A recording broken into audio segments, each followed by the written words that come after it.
Quand on parle des différents types de responsabilités, cela veut dire que nous allons étudier les cas de responsabilité et ces classements selon le fait générateur ou les faits générateurs qui engendrent ce type de responsabilité.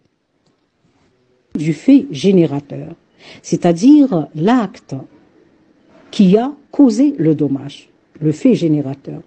Rappelez-vous, quand j'ai commencé le cours, je vous ai parlé de la faute, soit personnelle, soit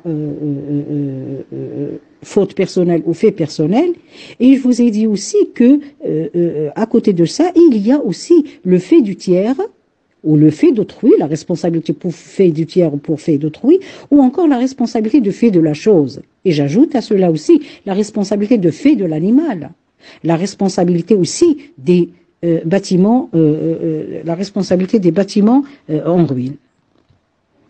À ce stade-là, nous pouvons souligner 3 sortes de responsabilités, et donc 3 faits générateurs de la responsabilité. La responsabilité pour faute ou fait personnel, comme j'ai souligné tout à l'heure, au début justement de ce cours, la responsabilité du fait d'autrui et la responsabilité du fait de la chose. Pour ce qui est le premier élément, le premier fait générateur, à savoir la responsabilité du fait ou faute personnelle. C'est l'article 77 et 78 du Code des obligations et du contrat marocain, qui est équivalent en quelque sorte à l'article 1382 et 1383 du Code civil français. Et on donne toujours cet équivalent, si vous voulez, cette comparaison, parce que le code marocain, il est inspiré, et d'une grande manière, si vous voulez, du code français. Ce n'est pas seulement du code français, mais aussi du code allemand, du code suisse. Mais on fait toujours référence au code français parce qu'il y a une grande inspiration entre les deux codes.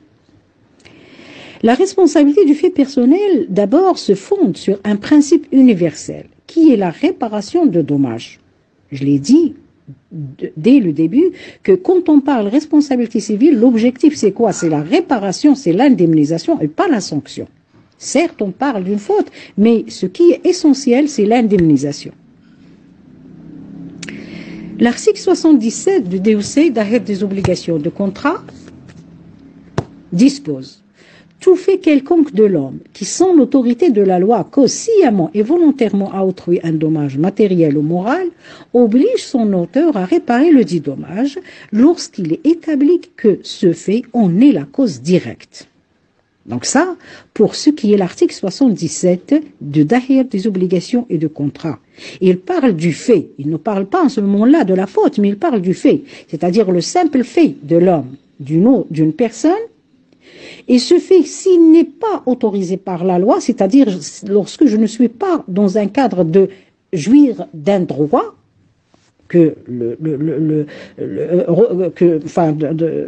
reconnu par la loi, et que ce fait ou cette action, je le fais d'une manière volontaire, et je cause par cela un dommage matériel ou moral à autrui, à une autre personne, cela m'oblige à réparer le dit dommage lorsqu'il est établi que ce fait en est la cause directe.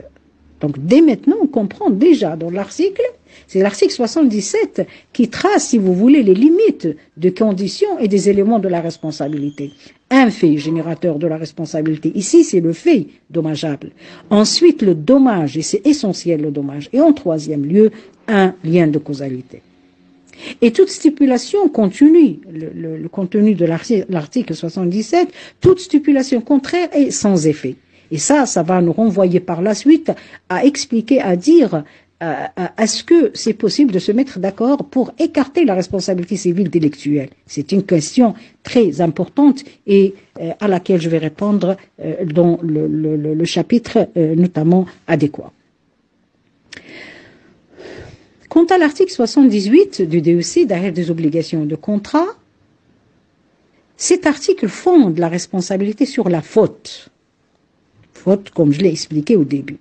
Ainsi, il dispose, c'est-à-dire l'article 78 dispose, chacun est responsable du dommage moral ou matériel qu'il a causé, non seulement par son fait, mais par sa faute, lorsqu'il est établi que cette faute en est la cause directe. Toute stipulation contraire est sans effet. La règle ainsi posée est d'ordre public puisque toute stipulation contraire est sans effet. Qu'est-ce que cela veut dire? Ça veut dire que la responsabilité civile délictuelle, comme elle peut être fondée sur le fait, un simple fait de la personne, elle est fondée aussi, elle peut être fondée aussi sur la faute. Et selon les délimitations et les définitions de la faute que j'ai présentées au début. L'article continue encore et le même principe pour nous dire que toute stipulation contraire est sans effet, et cela c'est pour justement corroborer ce principe que on ne peut se mettre d'accord pour écarter la responsabilité civile délictuelle. On ne peut pas se convenir pour écarter une responsabilité civile délictuelle. D'abord, ce n'est pas facile parce que il se peut que ma victime, je la connais même pas au début. Dans un accident de la circulation, vous ne connaissez pas votre victime. Donc, comment on peut imaginer qu'il y ait justement un accord pour écarter la responsabilité? Et notamment la responsabilité civile ici et le droit à être indemnisé. Lorsque je regarde le droit français, l'article ou la règle est prévue par l'article 1382 du Code civil qui dispose « Tout fait quelconque de l'homme qui cause à autrui un dommage oblige celui par la faute duquel il est arrivé à le réparer. » Et donc, conformément à tout cela, à ces deux articles, chacun est responsable pour ses faits et actes dommageables. Les articles, que ce soit 1383 ou l'article 78 du Code marocain, fondent la responsabilité sur la simple négligence ou imprudence ou encore un simple fait, pourvu que ce fait ait un lien direct avec le dommage subi par autrui. Et ça, nous le comprenons de l'article 77 marocain et l'article 1383 français. Chacun est responsable des dommages qu'il a causés, non seulement par son fait, mais encore par sa négligence ou par son imprudence. Il faut signaler aussi que, contrairement au Code civil, l'article 78, alinéa 3 de Dahel des obligations contrat, donne une définition de la faute. Et cela pas seulement ce n'est pas seulement le code marocain, il va d'une manière un peu plus avancée même par rapport aux autres codes des pays arabes et notamment de certains codes français ou certains codes européens. Cette définition consiste en, justement, cette définition est la suivante. La faute consiste soit à omettre ce qu'on était tenu de faire, soit à faire ce dont on était tenu de s'abstenir, sans intention de causer un dommage.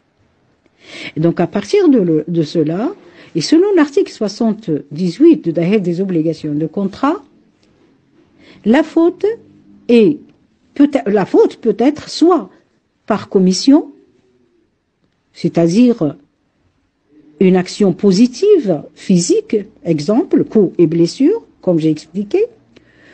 Quant aux fautes d'omission, elles concernent l'abstention. Une simple abstention peut être fautive si elle est faite avec l'intention de nuire. Exemple, refus de porter secours à une personne en danger. C'est le principe de la réparation pour faute. La stipulation par l'article 77 permet de poser la question suivante. De savoir, est-ce que la réparation est due lorsque le dommage a été causé alors que l'on était en train d'exercer son droit? Autrement dit, la jouissance du droit peut justement souffrir d'une limitation et doit interpréter de manière restrictive l'expression sans l'autorité de la loi. Sans l'autorité de la loi. Et dire que le dommage causé au tiers ne soit pas réparé que lorsqu'il a commis en dehors de l'exercice d'un droit.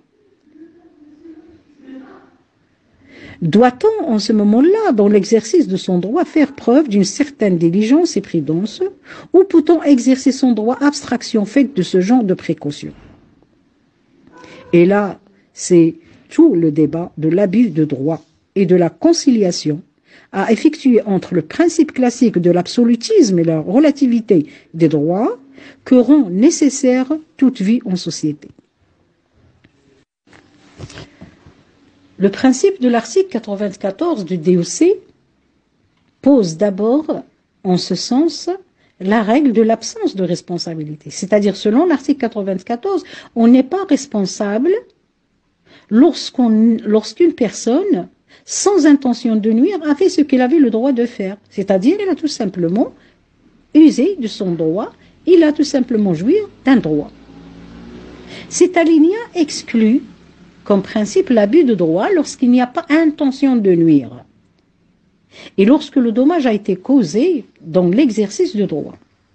Mais tout de suite après, le législateur, et dans l'alinéa 2 du même article, limite l'application de principe en indiquant que lors de l'exercice de droit, il est de nature à causer un dommage notable à autrui et que ce dommage peut être évité ou supprimé sans inconvénient grave pour les ayants droit. Il y a bien responsabilité civile si on n'a pas fait ce qu'il fallait faire pour prévenir ou faire cesser le dommage. L'abus de droit est ainsi consacré, et plutôt aussi consacré, dans l'article 91, qui engage la responsabilité civile du propriétaire sur la base de l'obligation de bon voisinage, husn al-jiwar. Cependant, l'article 92 apporte un frein au droit exprimé à l'article 91.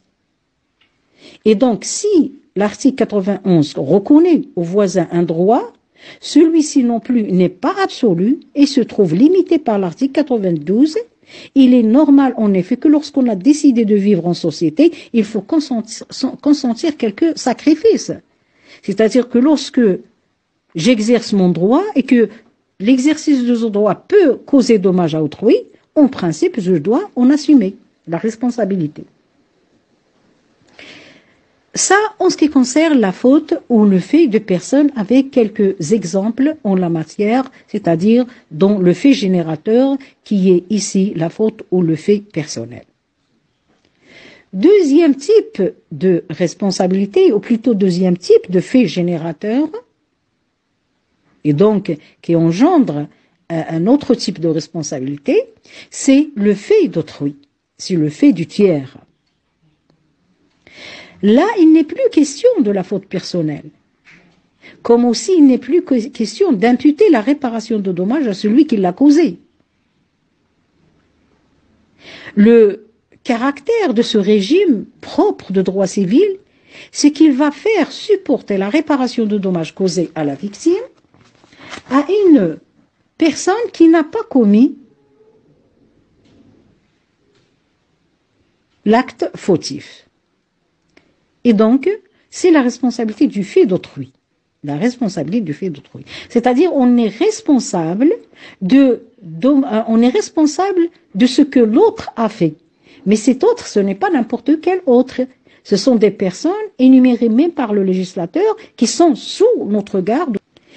Les régimes à retenir en matière de responsabilité du fait d'autrui sont ceux de la garde des enfants et des aliénés, puis des préposés et autres, comme c'est mentionné dans l'article 85 de Dahir des obligations et de contrats qui dispose.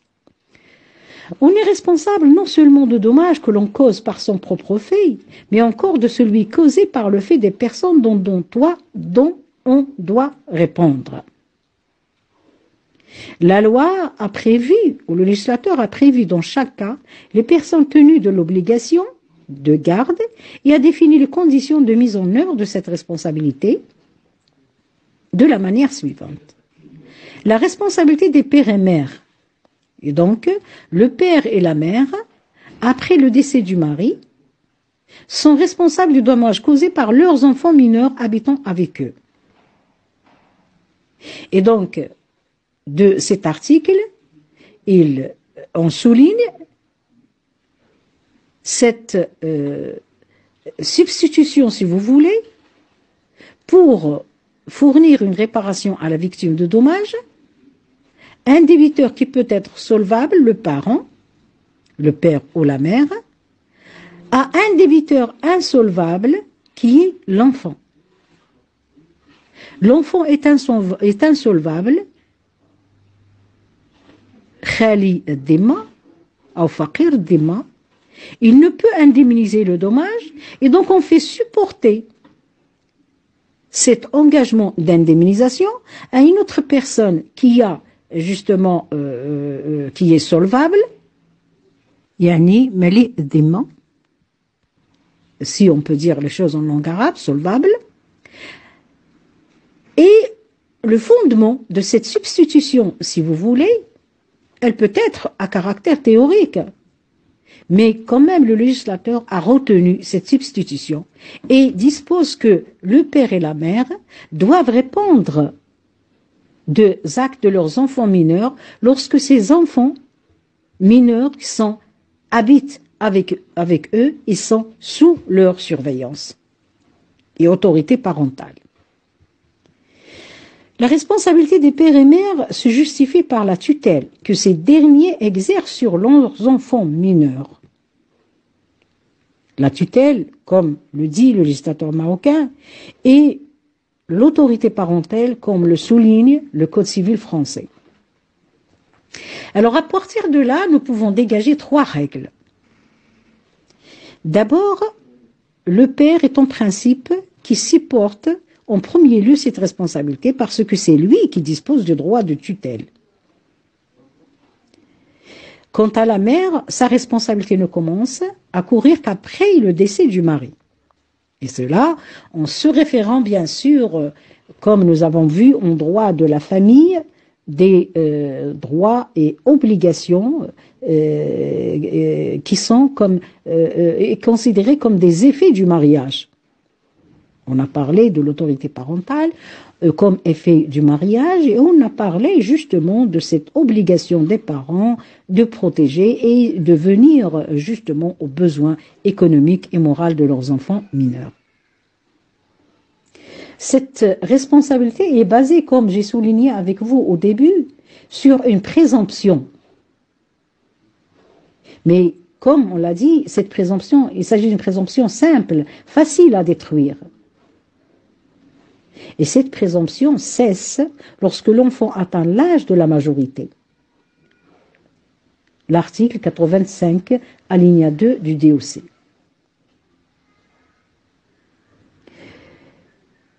La responsabilité des pères et mères ne peut être engagée que lorsqu'il y a certaines conditions. Première condition, il faut que l'enfant habite avec leurs parents, avec ses parents. Et se trouve alors sous leur surveillance, c'est-à-dire la condition de domicile, si vous voulez, il faut que l'enfant domicilie ou habite avec ses parents.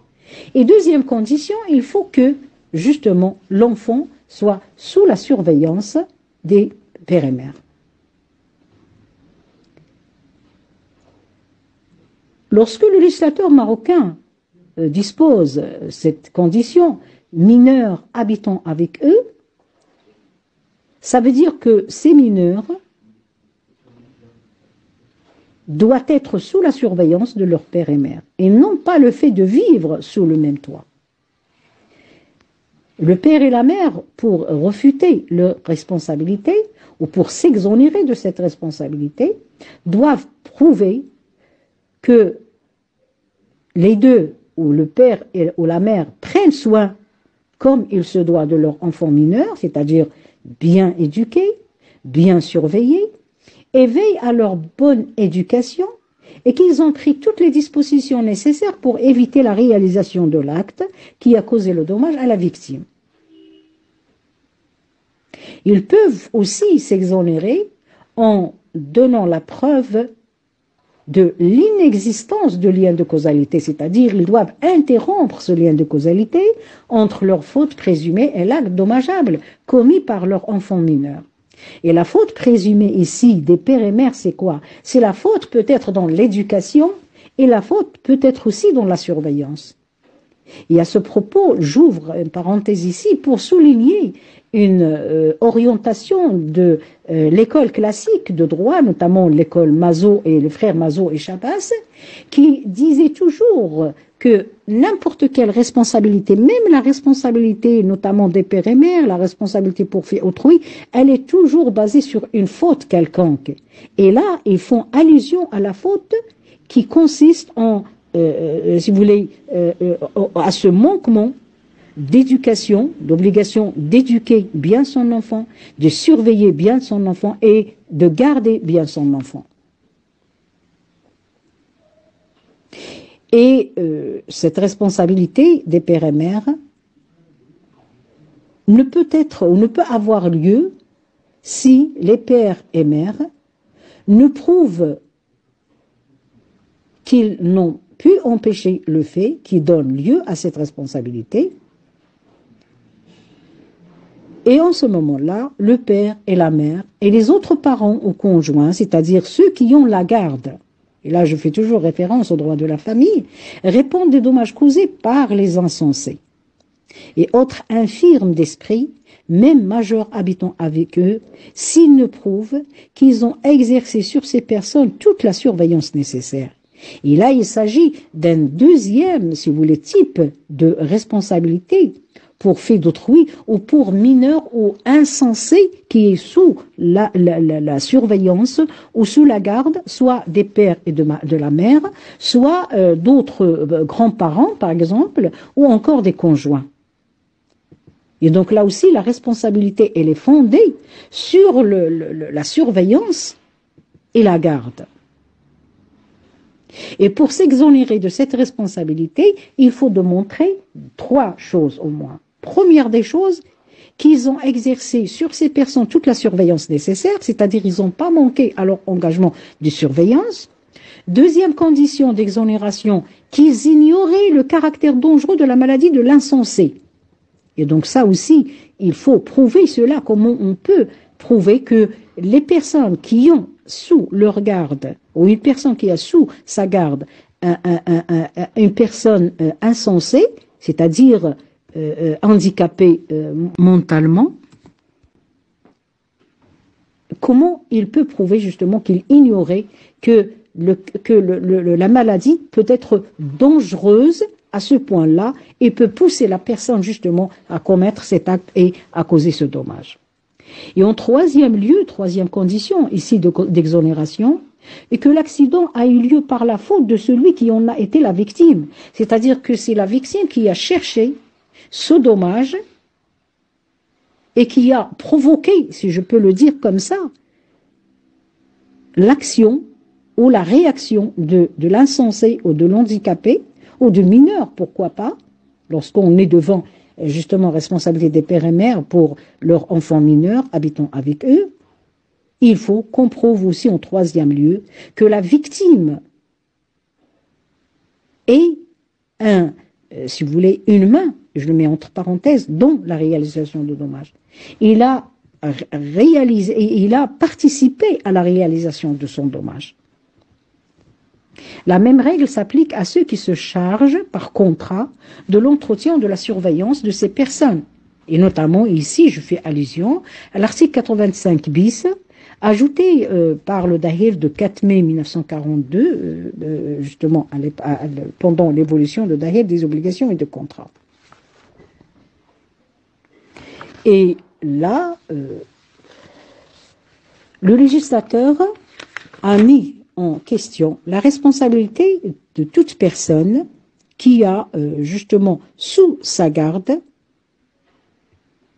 ou qui est chargé de l'entretien ou de la surveillance des personnes, notamment, ça peut être des personnes handicapées dans des maisons, justement des malades, des maisons sanitaires, ou encore pendant les colonies de vacances, lorsque justement des associations ou des institutions partent en vacances dans le cadre des colonies de vacances et ils ont sous leur surveillance et sous leur garde des enfants mineurs ou des fois même des enfants ou des personnes handicapées et des malades mentaux.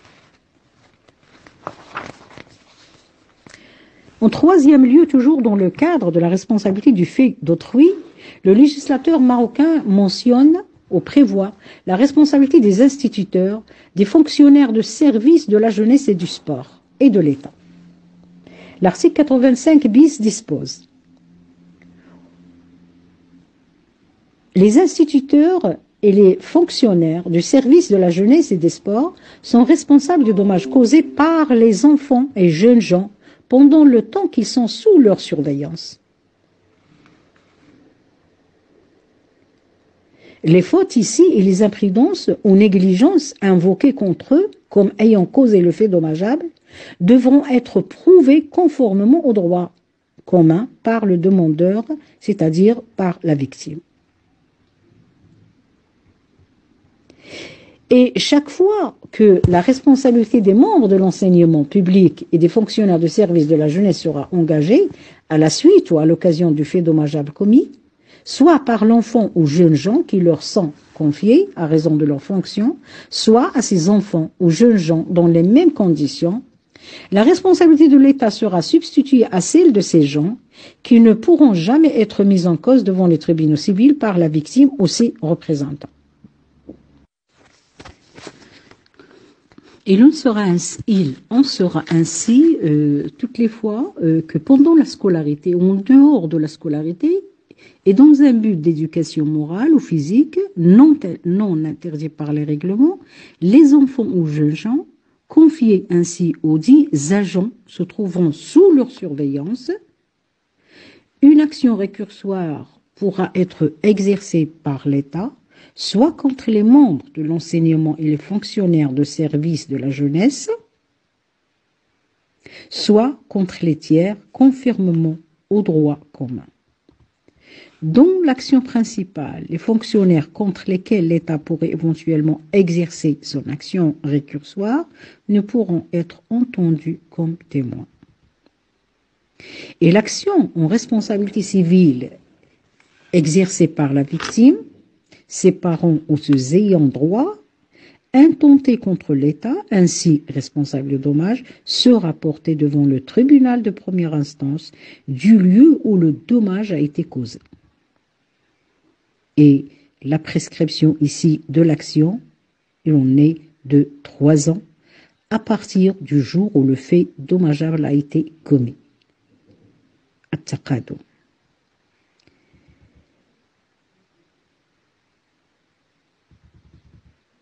Maintenant, passons à un troisième cas de responsabilité du fait d'autrui, cité par l'article 85 du Dahir des obligations et de contrats. Il s'agit de la responsabilité des maîtres et commettants pour le fait de leur préposé. L'article 85 déclare les maîtres et les commettants responsables des dommages causés par les domestiques et préposés dans des fonctions auxquelles ils les ont employés. On comprend de cet article que la responsabilité du commettant est liée à celle de son préposé. En effet, ces conditions sont nécessaires pour que le fait dommageable des préposés entraîne la responsabilité du commettant. Pas de lien de préposition, pas de responsabilité du fait, pas de responsabilité du commettant pour le fait de son préposé. On serait devant une responsabilité personnelle du préposé. Il doit s'agir d'abord d'un fait du préposé. Et donc là, remarquez qu'on parle d'un fait. Deuxièmement, le fait doit avoir été causé dans l'exercice des fonctions du préposé. En ce qui concerne la première condition, à savoir le fait du préposé. Le fait de ce dernier peut être soit un fait fautif, soit un fait illicite. Et les deux engagent la responsabilité. Remarquez, encore une fois, on ne parle pas de la faute. La responsabilité du commettant a été retenue lorsque le préposé a fait preuve d'une maladresse. C'est ce qui a décidé un arrêt de la cour d'appel de Rabat qui a retenu la responsabilité du propriétaire du car en raison de la maladresse de son préposé, qui après l'arrivée du car a blessé un voyageur en lançant un sac, allez on va dire un colis ou un sac ou un bagage, du haut du car. La responsabilité du commettant a été retenue lorsque le préposé a fait preuve de malhonnêteté dans l'exécution de sa fonction. Ceci étant, le commettant ne sera responsable des dommages causés par son préposé que lorsqu'il est possible de les lui rattacher. Et cela suppose l'existence d'un lien de préposition permettant de le désigner comme responsable. Qu'est-ce que c'est qu'un lien de préposition? Vous avez étudié en droit de travail la définition de contrat de travail, et dans la définition de contrat de travail, vous avez souligné, votre professeur a souligné avec vous ce critère de préposition ou de subordination qui est nécessaire pour qualifier un contrat de tel, c'est-à-dire un contrat comme étant un contrat de travail. Le lien de préposition est habituellement défini comme étant un lien de subordination résultant de l'autorité du commettant sur le préposé. Selon la jurisprudence, ce lien de subordination, c'est quoi? De préposition, c'est quoi? Il s'agit du pouvoir par le commettant ou de la part du commettant, ce pouvoir de donner des ordres pour instruction à une personne qui accepte de s'y soumettre. Sans ce lien de subordination, on ne peut parler d'une responsabilité du commettant pour le fait de son préposé. Deuxième condition, à côté du lien de subordination, du préposition, pour la responsabilité du fait du commettant, c'est le rattachement du fait dommageable aux fonctions du préposé. C'est-à-dire que le lien de préposition à lui seul ne suffit pas pour engager le commettant, pour le fait justement de son préposé. Et ce lien ne peut être pris en considération, et du coup, pas de responsabilité du commettant pour le fait de son préposé. Le code exige que celui-ci, c'est-à-dire justement que le préposé qui a causé un dommage, doit agir dans les fonctions auxquelles il est employé. C'est-à-dire, s'il y a un dommage qui a été occasionné par un préposé et que le dommage n'a rien à voir avec les fonctions du préposé, on ne serait pas devant une responsabilité de commettant pour le fait de son préposé. Et l'on déduit, justement, ce qu'on peut déduire de cela, que la condition de rattachement de l'acte dommageable aux fonctions est nécessaire. Si un employé en vacances, par exemple, et cause dommage à quelqu'un, son employeur ne sera évidemment responsable parce qu'il n'était pas en train d'exercer ses fonctions et donc, du coup, on ne peut pas soulever la responsabilité, déclencher la responsabilité du commettant et de son employeur. Une question qui va se poser, comme d'ailleurs la question qu'on a posée pendant notre étude de la faute, les différents types de la faute, et on a parlé de l'abus de droit. Maintenant, l'abus de fonction de la part du préposé permet-il de dégager la responsabilité du commettant ou de déclencher la responsabilité du commettant? Ça veut dire, lorsque un employé et un préposé, il abuse de ses fonctions, il fait un peu plus de ce qu'on lui, justement, demande, de ce qu'il devait normalement faire, l'équité veut que le préposé reste responsable de dommages qu'il cause, alors qu'il a dépassé ses fonctions ou abusé de celles-ci, c'est-à-dire pas de responsabilité de commettant. Et c'est dans ce sens-là que la jurisprudence est allée, et il va jusqu'à maintenant, pour dire que lorsqu'il y a un abus de fonction de la part du préposé, il n'y a pas question de responsabilité du commettant pour le fait de se préposer. Autrement dit, il est responsable en vertu, ici, d'une présomption irréfragable. Il est extrêmement important de constater, s'agissant du régime de cette responsabilité que l'article 85 a cité, plusieurs hypothèses de ce type de responsabilité et a prévu pour chaque cas un mécanisme permettant de se dégager de cette responsabilité en l'exception des cas des maîtres et des commettants. C'est-à-dire, le texte reste muet en ce que les conditions qui les concernent et donc il ne prévoit aucun moyen justement de se dégager de cette responsabilité. Dès lors, il faut déduire que la preuve de l'absence de la faute du préposé ou du fait du préposé ou du commettant ne suffira pas à dégager ce dernier de sa responsabilité, à partir du moment où les autres preuves ont été rapportées par la victime, à savoir le dommage, le lien, mais surtout le lien de préposition ou de subordination entre le préposé et le commettant. Comme vous avez pu remarquer ou constater, les responsabilités précédentes, c'est-à-dire justement citées par le Code, sont marquées par une certaine indulgence due à leur caractère familial. Le père et la responsabilité des pères et mères, etc.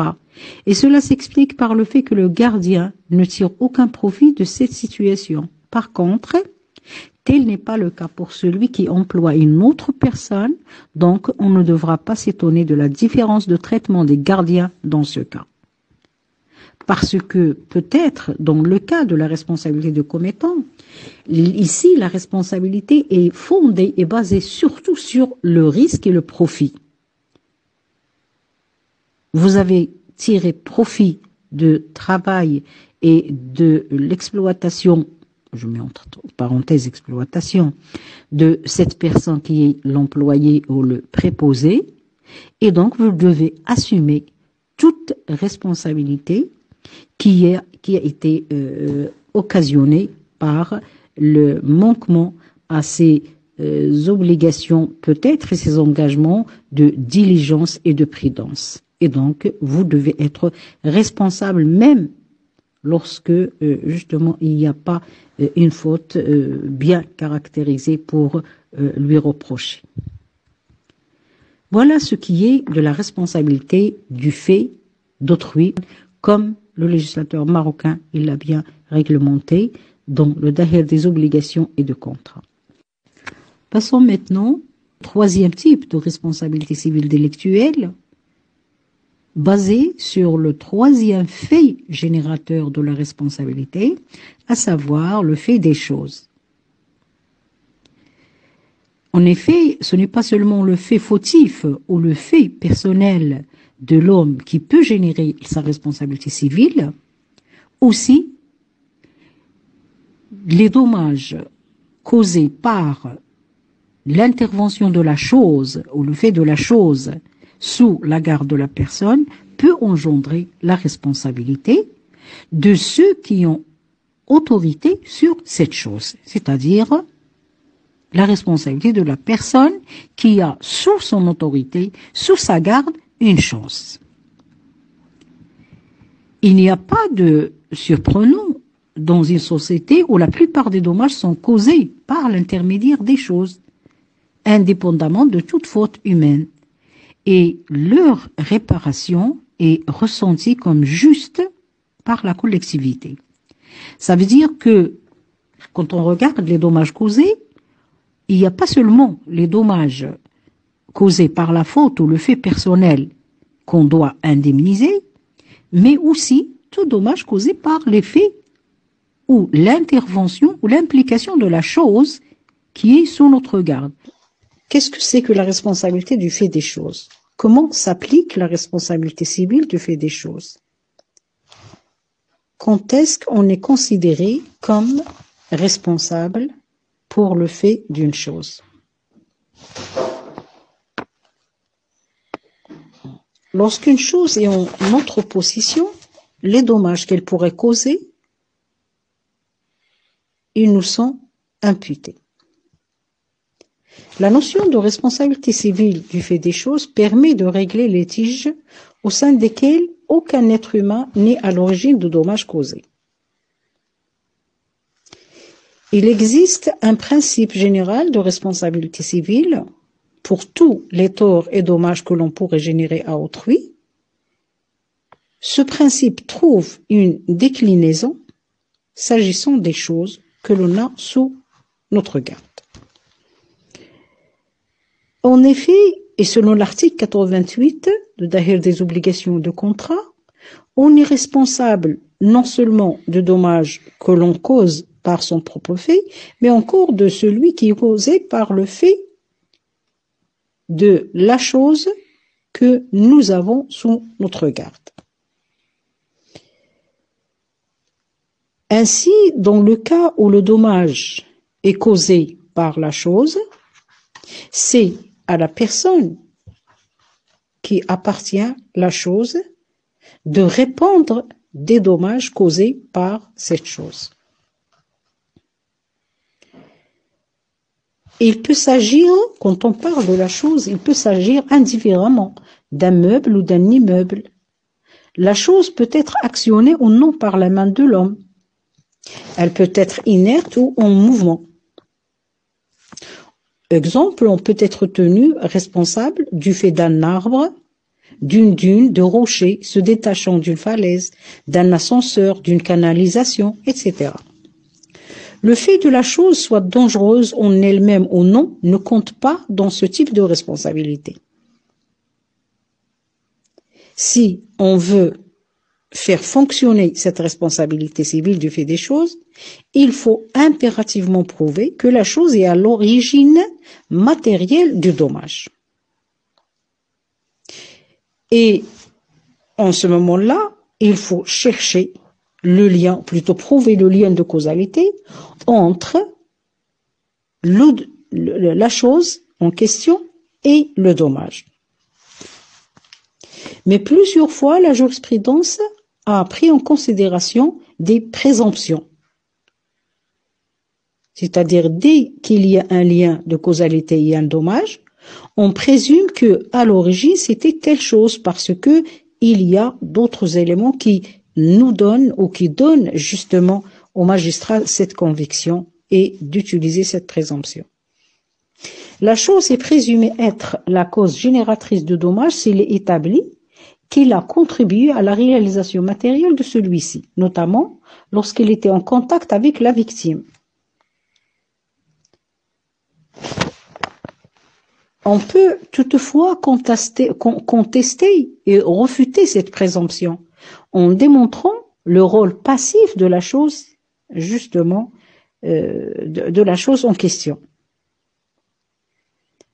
Et la présomption de causalité ne s'applique pas si la chose, par exemple, était inerte et n'était pas en contact avec la victime.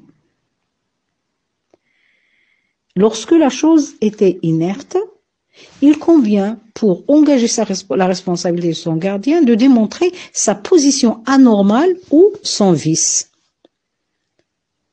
Exemple, et ça, ce sont des exemples de la Cour de cassation française, il est considéré que le sol et le portant d'un magasin dont l'état et la position sont normaux ne sont pas à l'origine du dommage de la victime tombée et blessée dans ce magasin. Cassation civile, deuxième chambre, 1er mars 2001, responsabilité civile et assurance. La même chose pour un escalier dont les marches, la hauteur et l'éclairage sont normaux. Là aussi, la Cour de cassation, dont un arrêt de 7 mai 2002 n'a pas pris en considération la responsabilité du fait des choses, c'est-à-dire du fait des escaliers.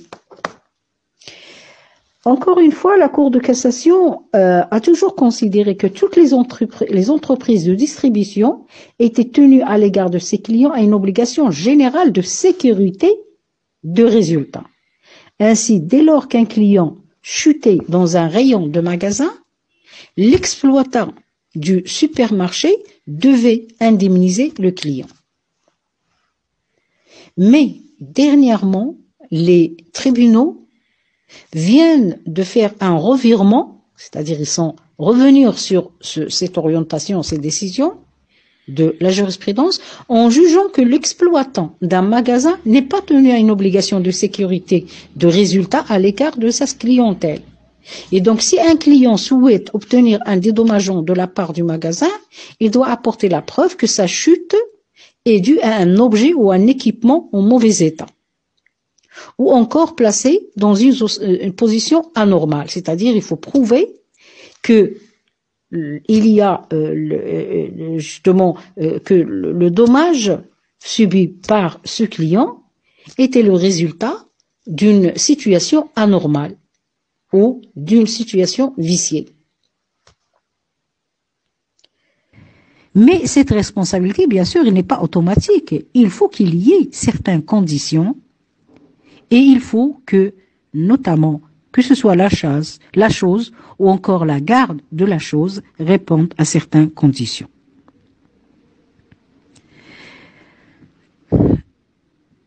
Le système de la garde des choses dont notre code marocain, le Daher des obligations de contrat, notamment l'article 88, c'est le produit, si on peut le dire comme ça, ou c'est le résultat d'une évolution jurisprudentielle qui avait été ou qui avait rendu nécessaire cette interprétation avec le développement de la technologie donnant lieu à l'apparition de plus en plus de choses de nature à causer des dommages.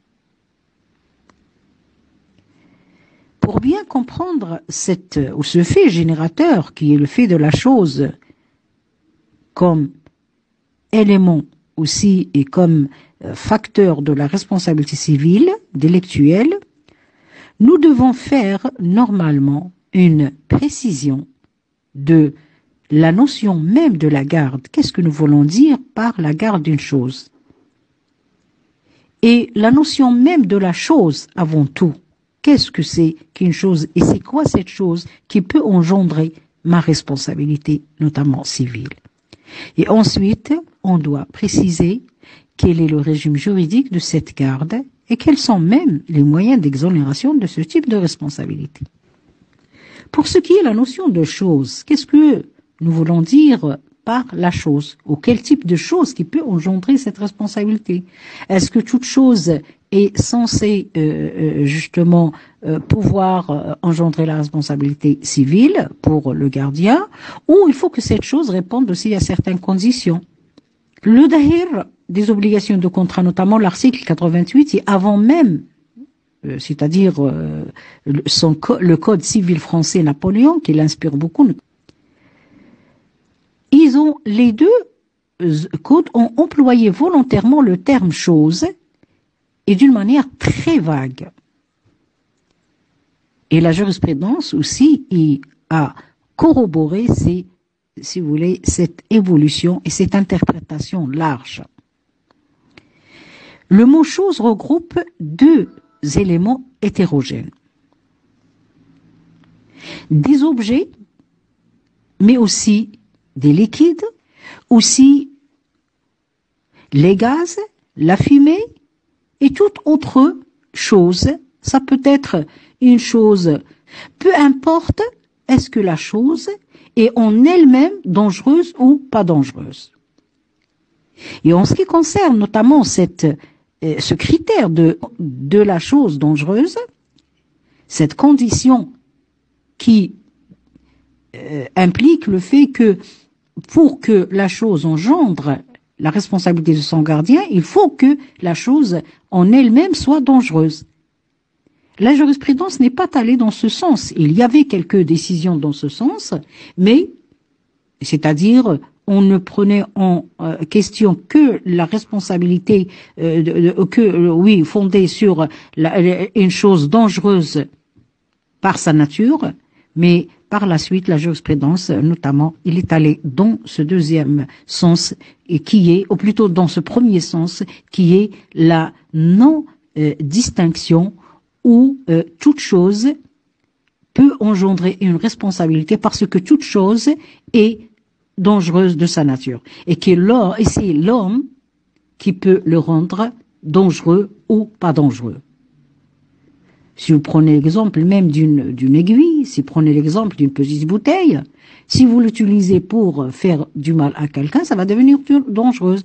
Mais si vous utilisez votre bouteille pour boire de l'eau, donc il n'est pas dangereuse. Et vous le gardez entre vos mains sans le basculer ou le jeter sur une autre personne. Si donc toutes choses peuvent entrer dans le domaine d'application de l'article 88,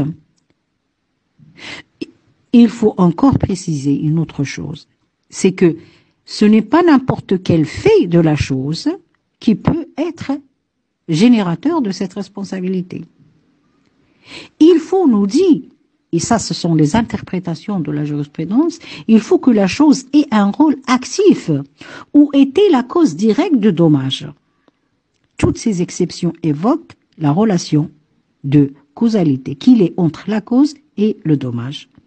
C'est-à-dire, il faut que le dommage soit le résultat de cette intervention ou de ce rôle actif de la chose. Mais même cette notion, si vous voulez, de rôle actif n'a pas tenu, si vous voulez, n'a pas pu résister à l'évolution de la technologie et à la révolution aussi des autres, si vous voulez, pensées et aussi des aires justement qui poussent vers la protection de la personne et la protection justement des victimes.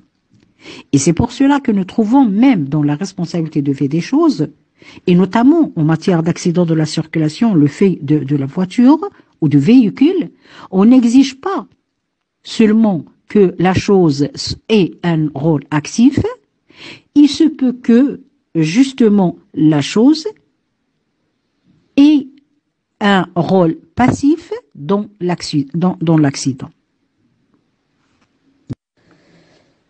Quant au deuxième élément qui constitue cette responsabilité civile pour fait des choses, c'est la notion de garde elle-même. Qui est gardien? Ou qu'est-ce que nous voulons dire par le gardien qui va être responsable pour le fait de la chose sous sa garde? Pour déterminer ou préciser cette notion, nous soulignons deux théories qui s'opposent pour définir la garde. La première est celle de la garde matérielle. La deuxième est celle de la garde juridique. Quant à la première théorie ou la première orientation, elle réduit la garde à la direction matérielle de la chose, c'est-à-dire sa détention. Vous avez quelque chose entre les mains, ça veut dire que vous êtes gardien de cette chose. Mais la deuxième conception et la deuxième orientation s'analyse plutôt à un pouvoir juridique de la direction de contrôle de la chose. C'est-à-dire en leur possession, mais pas seulement le fait de posséder la chose, mais aussi d'avoir le contrôle et la direction sur la chose. On peut imaginer et dire que normalement, du moment que je suis le propriétaire de la chose, j'ai un pouvoir de direction et de contrôle sur la chose. Mais ce n'est pas toujours le cas. Je peux être propriétaire, mais je loue cette chose et je perds justement ce critère qui est la possession et qui est qui est la propriété de la chose pour faire passer justement cette garde à une autre personne qui va avoir, lui ou elle, cette personne va avoir le contrôle de la chose et la direction de la chose. Et encore mieux, il va posséder la chose, c'est-à-dire c'est cette personne qui va l'avoir entre les mains et qui va pouvoir le diriger, qui va pouvoir justement le contrôler. Alors que moi, propriétaire, je n'ai plus ni la direction, ni le contrôle, ni la surveillance de la chose. Alors ces définitions ou ces orientations un peu abstraites, si on peut dire comme ça les choses, avaient l'inconvénient majeur de rendre le gardien responsable en cas de vol de la chose. Le problème qui se pose lorsque vous avez une chose et que cette chose, il vous est sorti ou il est sorti de votre possession, de votre surveillance,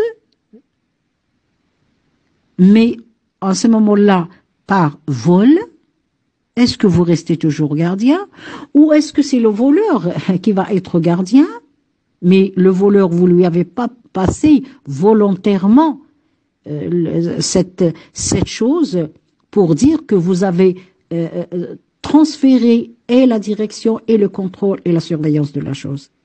Mais il vous a pris cette chose à votre insu.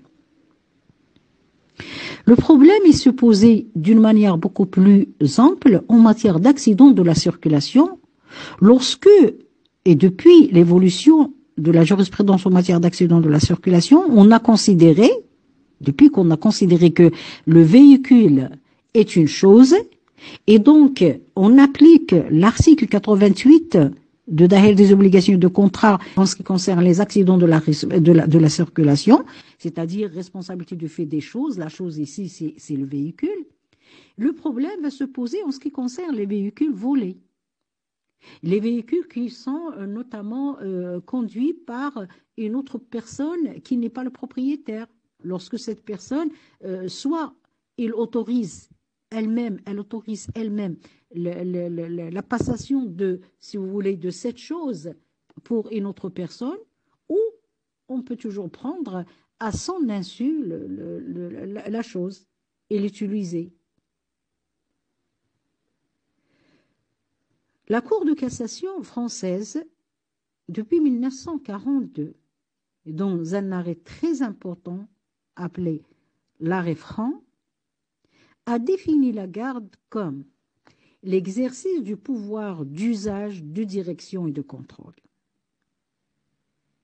L'enjeu ici, et pourquoi on est allé dans cette conception de cette définition, c'est pour donner une solution en ce qui concerne la garde de la chose volée, et notamment le véhicule volé, dans un accident de la circulation. Qui dit véhicule volé en matière d'accident de la circulation, il n'y a pas une seule partie qui est concernée ici. Il n'y a pas que le propriétaire de véhicule ou le conducteur de véhicule, mais surtout, c'est l'assurance. Cet assureur qui va normalement être subrogé dans les droits, notamment du conducteur ou du propriétaire, et donc c'est à lui qui va normalement accepter ou ne pas accepter de payer à la place parce qu'il y a un contrat d'assurance, responsabilité civile. Et surtout, après les années 40, on assistait justement à une évolution très importante en matière d'assurance.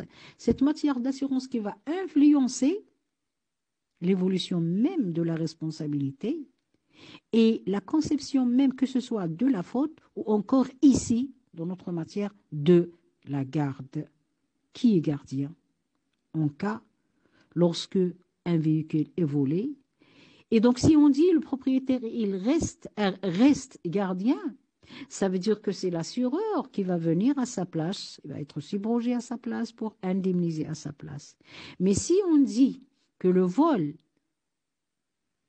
transfère, si vous voulez, la garde, et c'est le voleur qui va devenir gardien, ça veut dire que l'assureur, il ne va pas payer, et la victime, elle va rester sans être indemnisée parce qu'on est devant un voleur qui est, soit il est insolvable, soit il est introuvable. On ne le trouve pas. Et donc c'est pour cela que quand on regarde l'évolution de la notion de la garde même et l'interprétation jurisprudentielle, que ce soit dans l'article 88 de Dahel des obligations de contrat, ou encore dans l'article 1384, alinéa 1 du Code civil français, la jurisprudence, plutôt l'assurance, a, si vous voulez, influencé, mais d'une manière très grande, l'évolution et la définition de la notion de la garde, comme il l'a fait d'ailleurs en matière de la faute même et de la responsabilité basée sur la faute. Il le fait aussi en matière de la responsabilité du fait de la chose et notamment en matière d'accident de la circulation. C'est pour cela que certains auteurs, notamment André Tinck, il disait dans ses propos, il disait que l'assurance, l'évolution de l'assurance nous met devant une situation où les éléments même de la responsabilité civile ne sont plus comme auparavant. Il parle même de ce qu'il appelle, c'est-à-dire cet auteur, la métamorphose de la responsabilité civile et notamment en matière d'accident de la circulation ou encore la responsabilité du fait des choses. L'interprétation de cet article, notamment l'article 88, est peut-être basée sur ce régime qui est la présomption de responsabilité, mais à la charge du gardien. Et que cette présomption ne peut être écartée, détruite, que lorsque le gardien de la chose apporte la double preuve qu'il a fait tout ce qui était nécessaire afin d'empêcher le dommage et que le dommage dépend soit d'un cas fortuit, soit de la force majeure, soit d'une faute de celui qui est la victime. Ça veut dire que nous sommes devant une présomption de responsabilité. Et selon même certains auteurs, rappelez-vous l'école classique des Mazo, notamment et Chabas, il nous disait que même derrière la responsabilité du fait des choses ou la responsabilité du fait d'autrui, il y a toujours une faute quelconque. C'est la faute de manquement à ses obligations de gardien, la faute de manquement à ses obligations de vigilance, etc. Et donc pour cette école et cette orientation, on est toujours devant la faute.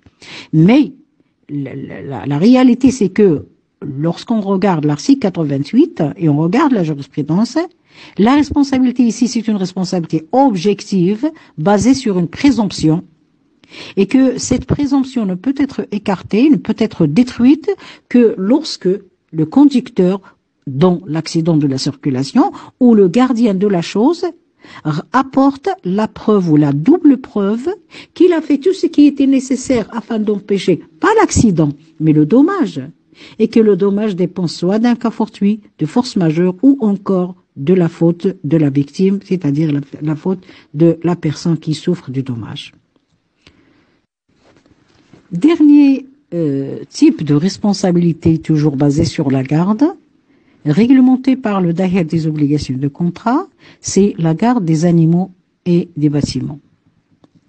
Pour ce qui est la garde des animaux, le domaine de cette responsabilité, nous le trouvons précisé par l'article 86, de Dahel des obligations et de contrat, qui dispose « Chacun doit répondre du dommage causé par l'animal qu'il a sous sa garde, même si ce dernier s'est égaré ou échappé. »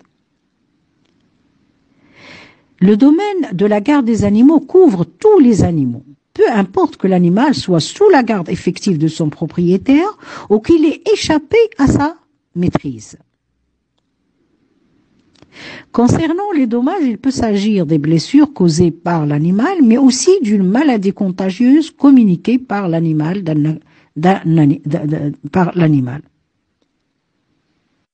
Et donc ici, la condition, c'est la garde de l'animal, même lorsque l'animal échappe à la maîtrise de son maître, pourvu qu'il y ait un dommage souffert par une victime et la présence et l'implication d'un animal et un lien de causalité entre le fait de l'animal et le dommage souffert par la personne.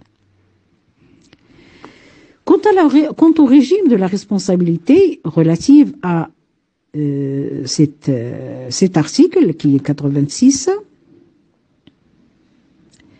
on donne au gardien la possibilité de trouver premièrement qu'il a pris les précautions nécessaires pour l'empêcher, c'est-à-dire pour empêcher le dommage, ou plutôt d'empêcher de nuire ou pour le surveiller. Quant au régime de la responsabilité, dans ce domaine-là, l'article 86 alinéa 2 donne au gardien la possibilité de trouver premièrement, ou de prouver, pardonnez-moi, premièrement qu'il a pris les précautions nécessaires pour empêcher l'animal de nuire ou pour le surveiller, et que l'accident provient d'un cas fortuit ou de force majeure, c'est-à-dire que le dommage était le résultat d'un cas fortuit ou du force majeure. C'est-à-dire ici, il doit rompre le lien de causalité entre ce que on reproche à l'animal et le dommage subi.